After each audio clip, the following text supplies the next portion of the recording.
నమస్కారం, బే న్యూస్ కి స్వాగతం. నేను మీ మహంతి. ముందుగా నాటి ముఖ్యాంశాలు. ఉత్కంఠ భరితం రేపే ఎన్నికల ఫలితాలు విడుదల. ఈ మేరకు అన్ని వివరాలను నేడు అందించనున్నట్లు కేంద్ర ఎన్నికల సంఘం కీలక ప్రకటన. తెలంగాణ రాష్ట్ర అవతరణ దినోత్సవం సందర్భంగా టీడీపీ అధినేత చంద్రబాబు స్పందన. 2 రాష్ట్రాలు ఏర్పడి నేటికి 10 ఏళ్లు అన్న చంద్రబాబు. రాష్ట్రాలు రెండైనా తెలుగు ప్రజలంతా ఒక్కటే అని ఉద్ఘాటన. రేపు ఓట్ల లెక్కింపు జరగనున్న నేపథ్యంలో వైసీపీ కౌంటింగ్ ఏజెంట్లకు రాష్ట్ర ప్రభుత్వ సలహాదారు సజ్జల రామకృష్ణారెడ్డి దిశానిర్దేశం.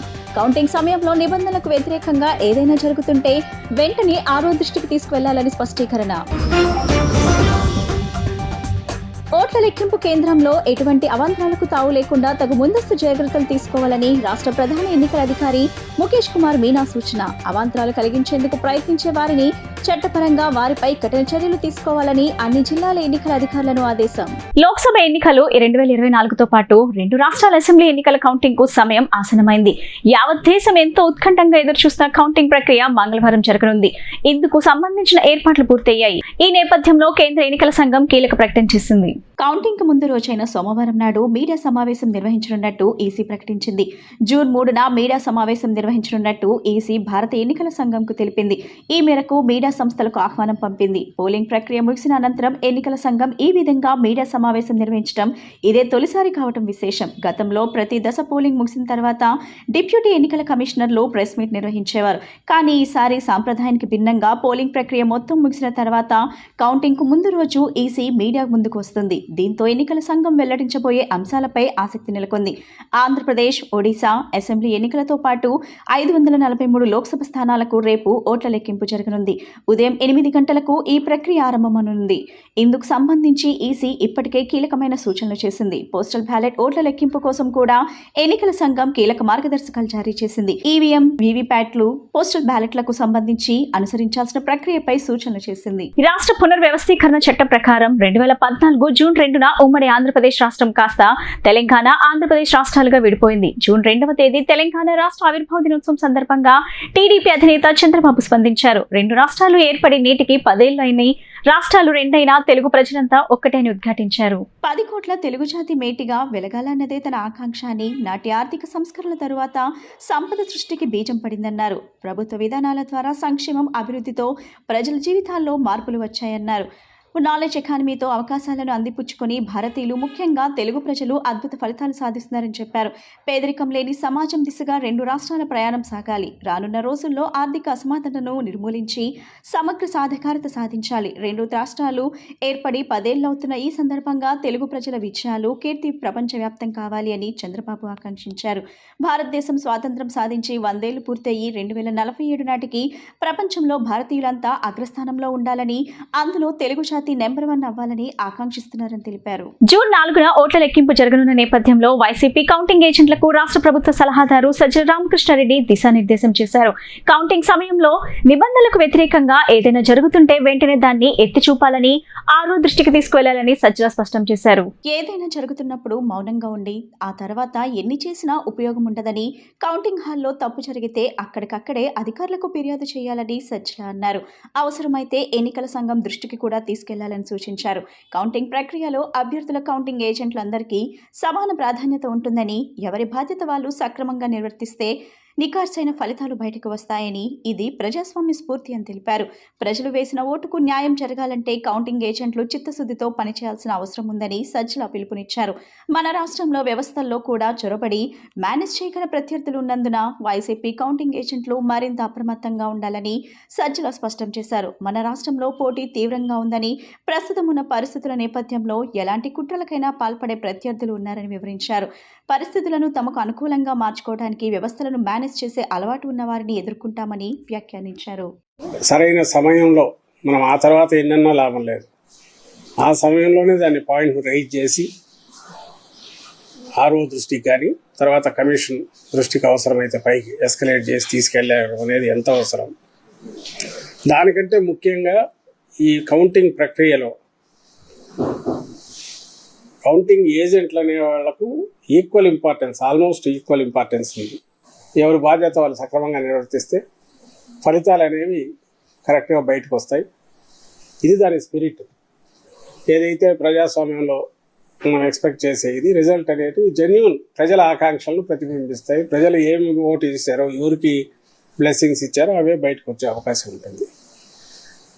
అయితే పోటీ ఇంత తీవ్ర స్థాయిలో ఉన్నప్పుడు, అందులోనూ మన రాష్ట్రంలో ఇప్పుడున్న పరిస్థితుల్లో ప్రత్యర్థులు ఏ రకమైన దీనికైనా పోయి ఎలాంటి కుట్రలకైనా పాల్పడి వాళ్ళ దీనికి తగినట్టు మలుచుకోవడానికి వ్యవస్థల్లో కూడా చొరబడి చేసే అలవాటు ఉన్న ప్రత్యర్థులు మనం ఇక్కడ ఎదుర్కొంటున్న నేపథ్యంలో వాతావరణం కూడా కొంచెం ఇదిగా ఉన్నందువల్ల మనం మోర్ అలర్ట్ గా ఉండాలని చెప్తున్నాం. ఓట్ల లెక్కింపు కేంద్రాల్లో ఎటువంటి అవాంతరాలకు తావు లేకుండా తగు ముందస్తు జాగ్రత్తలు తీసుకోవాలని రాష్ట్ర ప్రధాన ఎన్నికల అధికారి ముఖేష్ కుమార్ మీనా సూచించారు.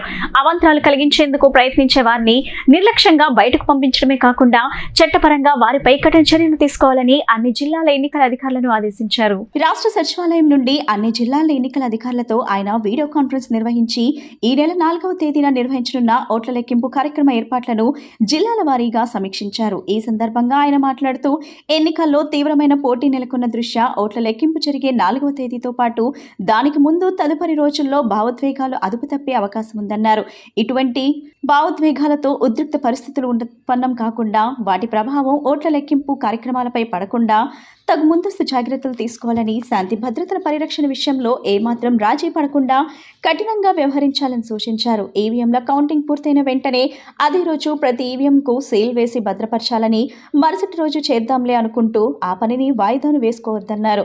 ఫలితాల ప్రకటనకు సంబంధించిన ఫారం 21C, 21Eలు ఓట్ల లెక్కింపు దినానికి మరుసటి రోజు ఈసీఐకి చేరేలా చేపట్టాల్సిన చర్యలపై మార్గదర్శకాలను జారీ చేయడం జరిగిందని, అందుకనుగుణంగా తగు చర్యలు చేపట్టాలన్నారు. ఇండెక్స్ కార్డులో ఎటువంటి తప్పులకు ఆస్కారం లేకుండా ఎంతో జాగ్రత్తగా ఆ కార్డును పూరించాలని, ఆయా కార్డులన్నీ ఈ నెల 8వ తేదీలోపు తమ కార్యాలయానికి అందజేయాలన్నారు. ప్రతి కౌంటింగ్ టేబుల్ వద్ద ఒక్కో ఏజెంట్ను నియమించుకునే అవకాశం కల్పించాలని, అయితే ఆర్ఓ టేబుల్ వద్ద అభ్యర్థి లేనప్పుడు మాత్రమే ఒక ఏజెంట్కు అవకాశం కల్పించాలన్నారు. కౌంటింగ్ కేంద్రంలోకి వచ్చే ఏజెంట్ చేతిలో ఫారం 17C పెన్ను లేక పెన్సిల్ మరియు ఫ్లైన్ పేపర్ మాత్రమే ఉండేలా చూడాలన్నారు. అంతకు మించి ఏమి ఉన్నా అనుమతించవద్దన్నారు. అథారిటీ లెటర్స్ కలిగిన పాత్రికేయులందరినీ మీడియా కేంద్రంలోకి అనుమతించాలని, వారు సెల్ ఫోన్ కలిగి ఉన్నప్పటికీ ఏమాత్రము అభ్యంతరం తెలపొద్దని, అయితే కౌంటింగ్ సెంటర్లోకి మాత్రం సెల్ ఫోన్ తో వారిని అనుమతించడానికి వీల్లేదని స్పష్టం చేశారు. అధికారుల సమన్వయం, మీడియా సహకారంతో జిల్లాల్లో పోలింగ్ ప్రక్రియను విజయవంతం చేసినట్లే చివరి కీలక ఘట్టమైన ఓట్ల లెక్కింపు ప్రక్రియను ప్రశాంత వాతావరణంలో పూర్తి చేసేందుకు పూర్తిస్థాయి ఏర్పాట్లతో సర్వసన్నద్ధంగా ఉన్నట్లు జిల్లా ఎన్నికల అధికారి కలెక్టర్ ఎస్ ఢిల్లీరావు తెలిపారు. ఇబ్రహీంపట్నం జూపూడిలోని నోవా కళాశాలలో తిరువూరు, విజయవాడ పశ్చిమ, విజయవాడ సెంట్రల్, నందిగామ నియోజకవర్గాలకు, నిమ్రా కళాశాలలో విజయవాడ తూర్పు, మైలవరం, జగ్గైపేట నియోజకవర్గాలకు కౌంటింగ్ కేంద్రాలను ఏర్పాటు చేసినట్లు తెలిపారు. EVM counting, postal ballot counting కు ప్రత్యేక ఏర్పాట్లు చేశామన్నారు. ఆదివారం కలెక్టరేట్ శ్రీ పింగళి వెంకయ్య సమావేశ మందిరంలో collector Dilli Rao, joint collector P Sampath Kumar, DRO V శ్రీనివాసరావుతో కలిసి ఎన్నికల కౌంటింగ్ ఏర్పాట్లపై మీడియా సమావేశం నిర్వహించారు. ఈ సందర్భంగా కలెక్టర్ మాట్లాడుతూ ఇబ్రహీంపట్నం జూపూడిలోని నోవా కళాశాలలో తిరువూరు, విజయవాడ పశ్చిమ, విజయవాడ సెంట్రల్, నందిగామ నియోజకవర్గాలకు, నిమ్రా కళాశాలలో విజయవాడ తూర్పు, మైలవరం, జగ్గైపేట నియోజకవర్గాలకు కౌంటింగ్ కేంద్రాలను ఏర్పాటు చేసినట్లు తెలిపారు.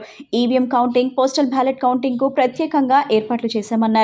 ఈవీఎం కౌంటింగ్ కు ఒక్కో అసెంబ్లీ సెగ్మెంట్ కు 14 చొప్పున మొత్తం 98 టేబుళ్లు ఏర్పాటు చేసినట్లు వివరించారు. ఇదే విధంగా అసెంబ్లీ నియోజకవర్గాల ఈవీఎం కౌంటింగ్ కు టేబుళ్లు ఏర్పాటు చేశామన్నారు. పార్లమెంటరీ నియోజకవర్గానికి సంబంధించి 17,596 పోస్టల్ బ్యాలెట్లతో పాటు ఇప్పటి వరకు 153 ఈటీపీబీఎస్ ఓట్లు వచ్చినట్లు తెలిపారు. పోస్టల్ బ్యాలెట్ల లెక్కింపునకు ప్రత్యేకంగా 14 టేబుళ్లు ఏర్పాటు చేసినట్లు తెలిపారు. వీటి లెక్కింపును 2 రౌండ్లలో పూర్తి చేసేందుకు సన్నద్ధంగా ఉన్నామని, ఒక్కో రౌండ్ కు దాదాపు 3 గంటల సమయం పడుతుందన్నారు. ఉదయం 8 గంటలకు పోస్టల్ బ్యాలెట్ కౌంటింగ్ ప్రారంభమవుతుందని తెలిపారు.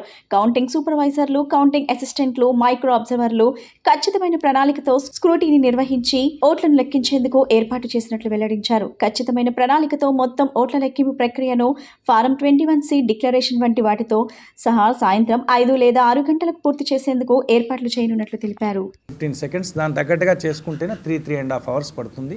సో అంతా ఇప్పటికే డ్రై రన్ అనేటువంటి చేసుకొని, సో బై 3:30కి అనేటువంటిది పోస్టల్ బ్యాలెట్ పార్లమెంట్కి కంప్లీట్ చేయాలనేటువంటి దాంతో మా ప్లాన్ ఉంది. ఇక అసెంబ్లీస్కి సంబంధించింది అన్న యావరేజ్ లీస్ట్ అయితే 1800 దగ్గరలో వెస్ట్కి ఉంది, హైయెస్ట్ 3100 ఈస్ట్, విజయవాడ ఈస్ట్ ఉంది. సో కాబట్టి వాటిని కూడా అన్ యావరేజ్ దానికి కూడా 3 అవర్స్ తీసుకుంటే అది కూడా బై 3 o'clock అనేటువంటిది కంప్లీట్ చేయొచ్చు అనుకుంటున్నాం. ఈటీపీబీఎస్ మనకి నార్త్ కోస్టల్ అలా 5,000 6,000 అలా లేవు మనకి. కేవలం ఇంతవరకు వచ్చినటువంటి ఎంటైర్ డిస్ట్రిక్ట్ అనేటువంటిదే ఒక్కొక్క దానికి 30, 40, 50 ఉన్నాయి. ఓవరాల్గా కలుసుకుంటే ఇప్పటికి ఒక 153 అనేటువంటి ఉన్నాయి. మరికొన్ని మహా అయితే ఒక 10-15 అనేటువంటి అన్నీ యాడ్ అవుతాయో. బట్ మ్యాక్సిమం మనం ఇచ్చింది అయితే 392, 392. కాబట్టి అది మేము ఎక్స్పెక్ట్ చేస్తున్నది ఒక 175 దగ్గరలో రావచ్చేమో. సో అది కూడా 4th మార్నింగ్ 8 o'clock వరకు దానికి ఆ ప్రొవిజన్ ఉంది తీసుకోవడానికి. సో దానికి మాత్రం సపరేట్గా వీటితో కలపకుండా ఈటీపీబీఎస్ స్కానింగ్కి సపరేట్గా మెషిన్స్ పెట్టుకున్నాం. ఈటీపీబీఎస్ది కూడా అక్కడే ఏ టేబుల్ అయితే అనేటువంటిదో ఆర్ఓ టేబుల్ దగ్గర తీసుకువెళ్ళి దాన్ని కౌంట్ చేసుకుంటాం. ఎందుకంటే ఈటీపీబీఎస్కి సంబంధించినటువంటి వచ్చినవి ఏవైతే ఉన్నాయో దాంట్లో 13Aలో డిక్లరేషన్తో పాటుగా ఆ కింద డిజిగ్నేషన్ డీటెయిల్స్ అనేటువంటివి ఉండాలి. మిగిలిన వాటికి అన్నిటికీ అవసరం లేదు. ఓన్లీ ఈటీపీబీఎస్ అనేది అది మనం ఏర్పాటు చేయలేదు కదా, గవర్నమెంట్ అంటే ఇప్పుడు మన డిఈఓ ఏర్పాటు చేయలేదు కాబట్టి, మనము వాటర్ ఫెసిలిటేషన్ సెంటర్ ఏర్పాటు చేయలేదు కాబట్టి ఈ 150, 153 ఏవైతే ఉన్నాయో దాన్ని సపరేట్ చిన్న ప్రొసీజర్ ఉంది. 13Aని డిక్లరేషన్ చేసేటప్పుడు ఆ 13Aలో సీరియల్ నెంబర్ ప్రాపర్గా ఉందా లేదా, ఎలక్ట్రిక్ సిగ్నేచర్ లేదా ఉందా లేదా, అటెస్టేషన్ అనేటువంటిది ఉందా లేదా, ఆ అటెస్టేషన్కి సంబంధించినటువంటి డెసిగ్నేషన్ డీటెయిల్స్ కూడా ఉన్నాయా లేవో మాత్రం ఈటీపీబీఎస్కి మాత్రం చూస్తాం, మిగిలిన వాటికి అనేటువంటి చూడం. సో దాని తగ్గట్టుగా చాలా క్లియర్గా ఆర్ఓలకి, ఏఆర్ఓలకి అండ్ కౌంటింగ్ సూపర్వైజర్స్కి, కౌంటింగ్ అసిస్టెంట్స్కి, మైక్రో అబ్జర్వర్స్కి చాలా క్లియర్గా అనేటువంటి చెప్పాం. ఈవీఎం కౌంటింగ్ సంబంధించిన దాంట్లో కూడా చాలా ఇన్స్ట్రక్షన్స్ అనేటువంటివి, ఒక రౌండ్ అనేటువంటిది మ్యాక్సిమం 25 minutes కంప్లీట్ అవుతుంది అనుకుంటున్నాం. సో 25 minutes అనుకునంటే హైయెస్ట్ మనకి 22 rounds, అంటే 22 అంటే పేరుకి 22 కానీ లాస్ట్ రౌండ్ అనేటువంటిది 4, 2 అలాగే ఉన్నాయి. సో మ్యాక్సిమం 21 rounds అనుకున్నటువంటిది హైయెస్ట్ అనుకుంటే, లీస్ట్ అనేటువంటిది మనకి 16 rounds అనేటువంటిది పేరుకంటే అది 16 కానీ 15 ప్లస్ ఒక 6, 7 అలా వస్తాయి.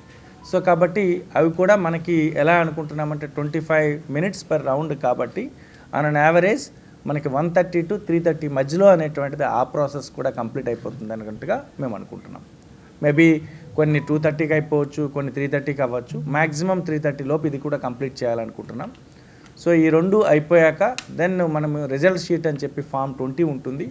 ఆ Form 20 రిజల్ట్ షీటు కన్సాలిడేట్ చేసుకొని దెన్ మనకి వీసీబీ అని చెప్పి ఒక యాక్టివిటీ ఉంటుంది. అంటే వీవీప్యాట్కి సంబంధించిన దాంట్లో ఒక 5 మ్యాండేటరీ వెరిఫికేషన్ చేయాల్సి వస్తుంది. ఆ మ్యాండేటరీ వెరిఫికేషన్ కూడా మనకు 1 గంటన్నర అనేటువంటిది ప్రాసెస్ పట్టుకుంటే. పోస్టల్ బ్యాలెట్లపై ఆర్ఓసీ విషయంలో ఏపీ హైకోర్టులో ఎదురు దెబ్బతిన్న వైసీపీ సుప్రీంకోర్టును ఆశ్రయించింది.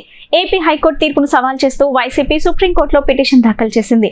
జూన్ 4న ఓట్ల లెక్కింపు జరగనున్న నేపథ్యంలో వైసీపీ సుప్రీంకోర్టును ఆశ్రయించడం ఆసక్తి కలిగిస్తుంది. Postal ballot declaration form 13A పై ఆర్ఓ సంతకం, స్టాంప్, హోదా వివరాల విషయంలో ఈసీ వాదనలను సమర్థిస్తూ ఏపీ హైకోర్టు తీర్పు వెలువరించిన సంగతి తెలిసిందే. ఈసీ ఉత్తర్వుల్లో తాము జోక్యం చేసుకోలేమని స్పష్టం చేసింది. ఈ నేపథ్యంలో ఏపీ హైకోర్టు తీర్పును సవాల్ చేస్తూ వైసీపీ సుప్రీంకోర్టులో పిటిషన్ దాఖలు చేసింది. ఇప్పటికే ఈ అంశంలో టీడీపీ ఎమ్మెల్యే వెలగపూడి రామకృష్ణ సుప్రీంకోర్టులో కేవియట్ దాఖలు చేశారు. ఈ క్రమంలో వైసీపీ కూడా సుప్రీంకోర్టులో కేవియట్ దాఖలు చేసింది. తమ వాదన కూడా విన్న తర్వాతే నిర్ణయం తీసుకోవాలంటూ అత్యున్నత న్యాయస్థానానికి విజ్ఞప్తి చేసింది.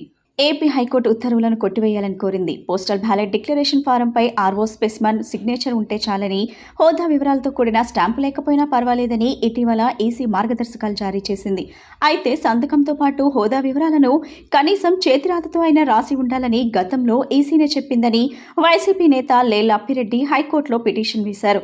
ఇరుపక్ష వాదనలు విన్న ఏపీ హైకోర్టు ఎన్నికల ప్రక్రియలో తాము జోక్యం చేసుకోలేమని, ఒకవేళ పిటిషనర్కు అభ్యంతరాలు ఉంటే ఎన్నికల పిటిషన్ దాఖలు చేసుకోవాలన్న ఈసీ వాదనలతో ఏకీభవిస్తున్నట్టు హైకోర్టు స్పష్టం చేసింది. అయితే జూన్ 4న ఓట్ల లెక్కింపు జరగనున్న నేపథ్యంలో వైసీపీ సుప్రీంకోర్టును ఆశ్రయించడం ఆసక్తి కలిగిస్తుంది. ఏపీ అసెంబ్లీ ఎన్నికలకు సంబంధించి జాతీయ మీడియా సంస్థ India Today My Axis exit poles లో ఆసక్తికర అంశాలు వెల్లడయ్యాయి. టీడీపీ, జనసేన, బీజేపీ కూటమి 98 నుంచి 120 స్థానాల వరకు గెలుచుకుంటుందని India Today My Axis exit polls పేర్కొంది. టీడీపీకి సొంతంగా 78 నుంచి 96 అసెంబ్లీ స్థానాలు వస్తాయని వెల్లడించింది. ఏపీలో మొత్తం అసెంబ్లీ సీట్లు 175 కాగా కాగా ప్రభుత్వం ఏర్పాటు చేయడానికి అవసరమైన మ్యాజిక్ ఫిగర్ 88 స్థానాలు. ఆ లెక్కన మిత్రపక్షాలతో పని లేకుండానే టీడీపీ మ్యాజిక్ ఫిగర్ను అందుకుంటుందని వివరించింది. ఇక టీడీపీ భాగస్వామ్య పక్షాలైన జనసేన 16 నుంచి 18 అసెంబ్లీ స్థానాలు, బీజేపీ 4 నుంచి 6 స్థానాల వరకు గెలుచుకునే అవకాశం ఉందని వివరించింది. అదే సమయంలో అధికార వైసీపీ 55 నుంచి 77 స్థానాలు గెలుచుకుంటుందని అంచనా వేసింది. రాష్ట్రంలో దాదాపు అంతరించిపోయిన కాంగ్రెస్ పార్టీ 0 నుండి 2 స్థానాల్లో ఉనికిని చాటుకునే అవకాశం ఉందని ఇండియా టుడే మై యాక్సిస్ వెల్లడించింది. ఇక లోక్సభ ఎన్నికల్లో టీడీపీ 13 నుంచి 15 స్థానాలు, బీజేపీ 4 నుంచి 6 స్థానాలు, వైసీపీ 2 నుంచి 4 స్థానాలు, జనసేన 2 స్థానాలు గెలిచే అవకాశం ఉన్నట్టు వివరించింది.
వేసవి సెలవులు ముగియనుండటంతో ఇంద్రకీలాద్రికి భక్తుల రద్దీ పెరిగింది. ఆదివారం రికార్డు స్థాయిలో భక్తులు ఇంద్రకీలాద్రికి తరలివచ్చి ఆది దంపతులైన శ్రీ దుర్గా మల్లేశ్వర స్వామి వారిని దర్శించుకుని మొక్కులు చెల్లించుకుంటున్నారు. తెల్లవారుజాము నుంచే భక్తులు రాక ప్రారంభమైంది. పవిత్ర కృష్ణానదిలో పుణ్య స్నానాలు ఆచరించి భక్తులు తలనీలాలను సమర్పించి మహామండపం, లిఫ్ట్, మెట్ల మార్గం ద్వారా కొండపైకి చేరుకున్నారు.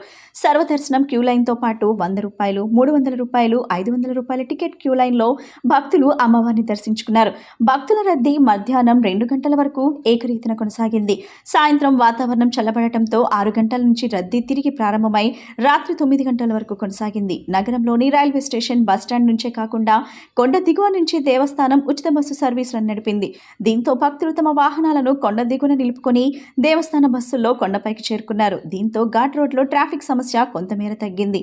మరోవైపు అమ్మవారి దర్శనానికి వేచి ఉన్న భక్తుల క్యూ ఓం టర్నింగ్ దాటింది. దీంతో ఆలయ EO KS Ramarao ghat road, Om turning queue లైన్లను పరిశీలించి భక్తులకు అమ్మవారి దర్శనం త్వరగా జరిగేలా చూడాలని ఆలయ అధికారులను ఆదేశించారు.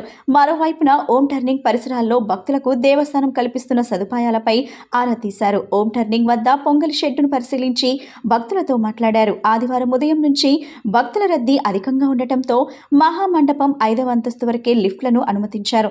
అక్కడి నుంచి సర్వదర్శనం టికెట్ క్యూ లైన్లోకి చేరుకునేలా ఏర్పాటు చేశారు. ఎండ తీవ్రత లేకుండా ఉక్కపోతగా ఉండటంతో దేవస్థానం క్యూ లైన్ లో భక్తులకు మంచినీటిని అందించేలా ఏర్పాటు చేసింది. ఆలయ ప్రాంగణంలో దాతల సహకారంతో మజ్జిగ పంపిణీ చేసింది. ఆది దంపతులకు నిర్వహించిన పలు అర్జిత సేవలకు డిమాండ్ కనిపించింది. అజిత్ సింగ్ నగర్ లో ముఖ్యమంత్రి జగన్మోహన్ రెడ్డిపై గులకరాయితో దాడి చేసిన కేసులో నిందితుడు వేము సతీష్ కుమార్ ఇంటికి చేరుకున్నారు. ఈ కేసులో అరెస్ట్ అయిన అతడు ఇప్పటి వరకు నెల్లూరు జిల్లాలో ఉన్నారు. హైకోర్టు బెయిల్ మంజూరు చేయడంతో అధికారులు జైలు నుంచి విడుదల చేశారు. న్యాయవాది సలీంతో కలిసి అతడు వడ్డెర కాలనీలోని ఇంటికి చేరుకున్నారు. బంధుమిత్రులు, స్థానికులు తరలివచ్చారు. ఈ సందర్భంగా సతీష్ కుమార్ మాట్లాడుతూ ముఖ్యమంత్రిపై రాయదాడి ఘటనలో తనకు సంబంధం లేదని తెలిపారు. వైకాపా నాయకులు 300 రూపాయలు ఇస్తానంటే వడ్డెర కాలనీ ఆర్చ్ వద్ద నిలబడ్డానని తెలిపారు. కావాలనే నన్ను ఈ కేసులో ఇరికించారని వివరించారు. న్యాయవాది సలీం మాట్లాడుతూ సతీష్ నేరం చేయలేదని ముందు నుంచే చెబుతూనే ఉన్నానని పేర్కొన్నారు. ఆయన్ని బెయిల్ పై బయటకు తీసుకొచ్చానని, ఈ కేసులో అతనికి తప్పనిసరిగా న్యాయం జరుగుతుందని తెలిపారు. కాగా ఈ కేసులో వడ్డెర కాలనీకి చెందిన తేదేపా నాయకుడు వేముల దుర్గారావును అప్పట్లో పోలీసులు అదుపులోకి తీసుకున్నారు. అతనికి ఈ కేసుతో సంబంధం ఉందని వారు చెప్పడంతో వడ్డెర కాలనీ వాసులు ఆగ్రహం వ్యక్తం చేసిన విషయం తెలిసిందే. బోండా ఉమామహేశ్వరరావు పేరు చెప్పమని తీవ్రస్థాయిలో పోలీసులు ఒత్తిడి చేసినా దుర్గారావు చెప్పలేదు. మరోవైపు రాష్ట్ర వ్యాప్తంగా దీనిపై అలజడి చెలరేగటం, పోలీసులు అక్రమంగా అదుపులోకి తీసుకున్న దుర్గారావును చూపించాలంటూ హెచ్పిఎస్ కార్పస్ పిటిషన్ దాఖలు చేసేందుకు రంగం సిద్ధం కావడంతో వేముల దుర్గారావును వదిలేశారు. దుర్గారావు కూడా ఆదివారం సాయంత్రం సతీష్ కుమార్ ఇంటి వద్దకు విచ్చేశారు.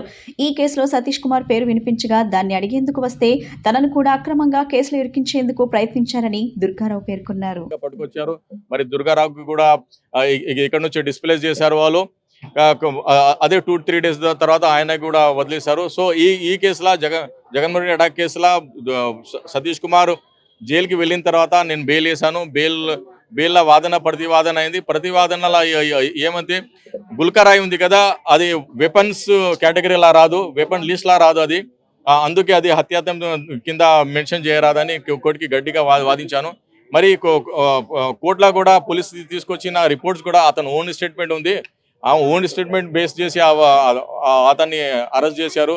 దాని తప్ప ఏం లేదు అని నేను వాదించాను. మరి జగన్మోహన్ రెడ్డికి సతీష్కి అసలు శత్రుత్వం కూడా ఏం లేదు. సతీష్ ఒక మామూలు అబ్బాయి, అతను ఎలిమెంటరీ స్కూల్ కూడా వెళ్ళలేదు. జగన్మోహన్ రెడ్డి ఎక్స్ సీఎం కొడుకు, ఇప్పుడు సీఎం. అతనికి ఇతనికి అసలు కంపారిజన్ చేసి అసలు ఎక్కడ కూడా శత్రుత్వం ఎస్టాబ్లిష్ అవ్వదని కోర్టుకి నమ్మించాను. మరి ఏముందంటే జగన్మోహన్ రెడ్డి అందులో బాధితుడు ఉన్నాడు. ఆయన 161 స్టేట్మెంట్ కూడా రికార్డ్ చేయలేదు. ఆయన విధి విధాన్ని గౌరవించాలి జగన్మోహన్ రెడ్డి. దాన్ని కూడా వైలేషన్ చేశారని నేను కోర్టుకి కన్విన్స్ చేశాను. సో ఆ బేస్ మీద కోర్టు నమ్మి అతనికి బెయిల్ ఇచ్చారు. మాకు ఈ కేసుకి అయితే ఏం సంబంధం లేదు సార్. మేము కొట్టలేదు, మమ్మల్ని కావాలని ఇరికిచ్చారు. మేమైతే కొట్టలేదు.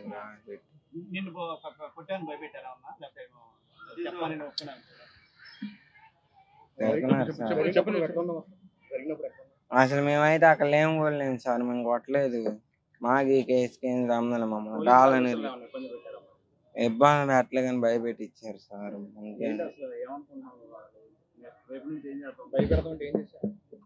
అంటే గన్ లైఫ్ దగ్గర పెట్టి భయపెట్టి ఇచ్చారు సార్. అంతే.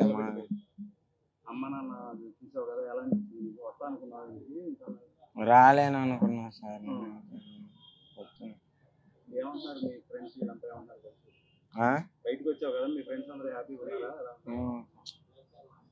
మరో 2 రోజుల్లో నైరుతి రుతుపవనాలు రాష్ట్రంలో విస్తరిస్తాయని ఆంధ్రప్రదేశ్ రాష్ట్ర విపత్తుల నిర్వహణ సంస్థ ఎండీ రోనంకి కుర్మనాథ్ వెల్లడించారు. నైరుతి రుతుపవనాలు రాయలసీమలో ప్రవేశించాయని, అవి మరింత ముందుకు కదిలేందుకు పరిస్థితులు అనుకూలంగా ఉన్నాయని తెలిపారు. మరోవైపు కోస్తాంధ్ర జిల్లాలో ఉపరితల ఆవర్తన ప్రభావంతో రాబోయే 3 రోజుల పాటు పలు చోట్ల భారీ వర్షాలు కురిసే అవకాశం ఉందని వివరించారు. ఇవాళ చిత్తూరు, కడప, అల్లూరి సీతారామరాజు, తిరుపతి, కర్నూలు, అన్నమయ్య, నంద్యాల, కడప, శ్రీ సత్యసాయి జిల్లాల్లో అక్కడక్కడ భారీ వర్షాలు కురుస్తాయని, అదే సమయంలో విజయనగరం, నెల్లూరు, శ్రీకాకుళం, ప్రకాశం, తూర్పుగోదావరి, పశ్చిమ గోదావరి, పల్నాడు, మన్యం, బాపట్ల, విశాఖ, గుంటూరు, అనకాపల్లి, ఎన్టీఆర్, కాకినాడ, కృష్ణా, కోనసీమ, ఏలూరు జిల్లాల్లో అక్కడక్కడ తేలికపాటి నుంచి మోస్తరు వర్షాలు కురవచ్చునని రోనంకి కుర్మనాథ్ వెల్లడించారు.